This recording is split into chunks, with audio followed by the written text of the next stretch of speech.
आज हम बात करेंगे महमूद गजनवी और उसके भारत पर आक्रमणों की।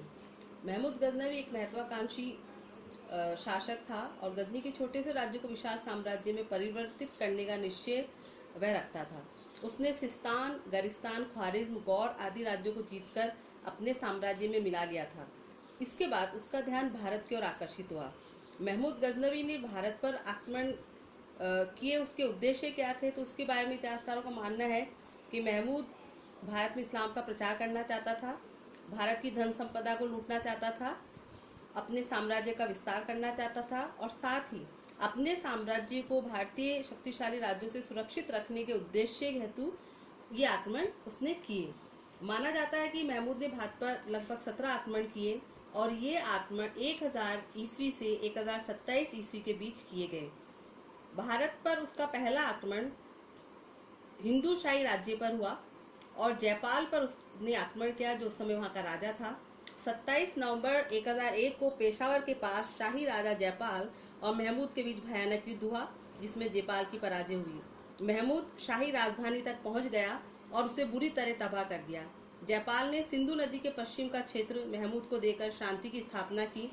उसने 2.5 लाख दिरहम तथा 500 हाथी देकर मुक्ति प्राप्त की। जयपाल की जल्दी मृत्यु हो गई और उसकी जगह उसका पुत्र आनंद पाल राजा बना।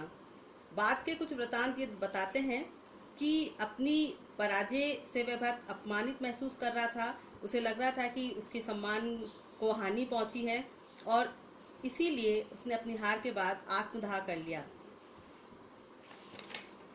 महमूद का एक अन्य महत्वपूर्ण आक्रमण मुल्तान के शासक दाऊद पर हुआ, जो शिया मत का अनुयायी था और इसी वजह से वो महमूद गजनवी का विरोधी था। दाऊद द्वारा सहायता मांगने पर आनंद पाल ने भेरा के निकट महमूद का मुकाबला किया, परंतु वह पराजित हुआ और महमूद ने 1006 ईस्वी में मुल्तान पर अधिकार कर लिया। मुल्तान पर महमूद का अधिकार हो जाने से हिंदू शाही राजा आनंद पाल को अपने राज्य को ऊपर दो तरफ से आक्रमण का भय हो गया। प्रोफेसर सतीश चंद्र कहते हैं कि इन धक्कों के बावजूद शाही अभी भी इतने शक्तिशाली थे कि उन्होंने महमूद को पंजाब में घुसने के प्रयासों का गंभीर प्रतिरोध किया। आनंद पाल ने एक बड़ी सेना एकत्रित की, अपने पड़ोसी राज्यों की सहायता प्राप्त की और वह पेशावर की ओर बढ़ा। 1009 ईस्वी में सिंधु नदी के पास बेहंद नामक स्थान पर महमूद तथा आनंद पाल के बीच घमासान युद्ध हुआ, जिसमें भारतीय तुर्कों पर हावी रहे, किंतु दुर्भाग्य से बारूद के विस्फोट से आनंद पाल का हाथी घायल हो गया और वह युद्ध क्षेत्र से चला गया। अतः उसकी सेना में भगदड़ मच गई, जिसके कारण महमूद हारा हुआ युद्ध भी जीत गया। यह युद्ध की एक महान सफलता थी। उसने साल्ट रेंज में स्थित आनंद पाल की नई राजधानी नंदन या नंदनपुर को तबाह कर दिया। उसने आनंद पाल के नगरकोट किले को भी नष्ट कर दिया। आनंद पाल को एक अधीन राजा के रूप में कुछ समय तक लाहौर से राज्य करने की अनुमति दी गई, लेकिन 1015 ईस्वी में महमूद लाहौर तक पुनः आ गया और उसे लूटकर आनंद पाल को बाहर निकाल दिया। जल्द ही गजनवी शासन झेलम नदी तक फैल गया। इसके बाद आनंद पाल की जब मृत्यु हुई तो उसका पुत्र त्रिलोचन पाल ने जो है सत्ता पर अधिकार किया और समय समय पर कश्मीर और बुंदेलखंड के शासकों की सहायता से उसने महमूद से संघर्ष भी किया, परंतु वह हर बार असफल रहा।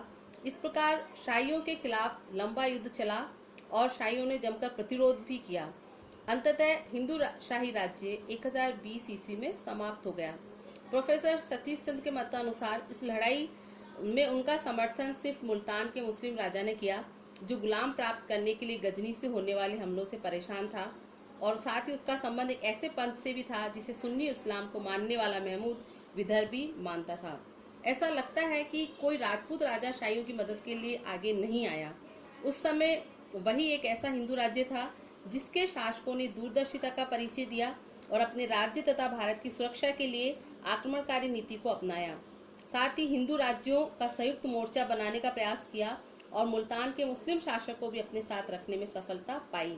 लेकिन हिंदू शाही राज्य के पतन के बाद उत्तर पश्चिम के प्रवेश द्वार पर तुर्कों का अधिकार हो गया और महमूद को भारत में प्रवेश करने तथा अपनी धन पिपासा को शांत करने का अवसर मिल गया। मुल्तान में पंजाब के प्रदेश तुर्कों के अधीन होने से देश की सुरक्षा संकट में पड़ गई। डॉक्टर मजूमदार का मानना है कि भारतीय शासन तंत्र में अनेक दरारें आ गई और अब प्रश्न केवल समय का रहा कब वह राज्य धराशायी हो जाने हैं। इस प्रकार हम देखते हैं कि महमूद गजनवी के जो आक्रमण हुए 1027 तक उसने आक्रमण किया, 1030 ईस्वी में उसकी मृत्यु हो गई। और महमूद गजनवी के आक्रमणों ने भारत के ऊपर सांस्कृतिक, आर्थिक, राजनीतिक, सामाजिक अनेक प्रकार के प्रभाव डाले और साथ ही उसने एक पृष्ठभूमि तैयार की जिस पर आगे चलकर गौरी राजा महमूद ने, मोहम्मद गौरी ने भारत पर आक्रमण किया और तराइन के प्रथम और द्वितीय युद्ध को जीतकर भारत में तुर्की सल्तनत स्थापित करने में सफलता पाई।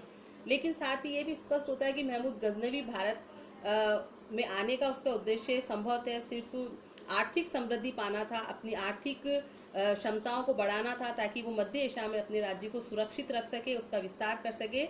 लेकिन वे भारत में स्थायी राज्य स्थापित करने की मंशा नहीं रखता था। तो इस प्रकार हम देखते हैं कि हिंदूशाही राज्य ने डटकर मुकाबला किया तुर्की आक्रमणकारियों का, लेकिन अंततः वह विफल हुए और तुर्की राज्य की नींव भारत में पड़ी। धन्यवाद।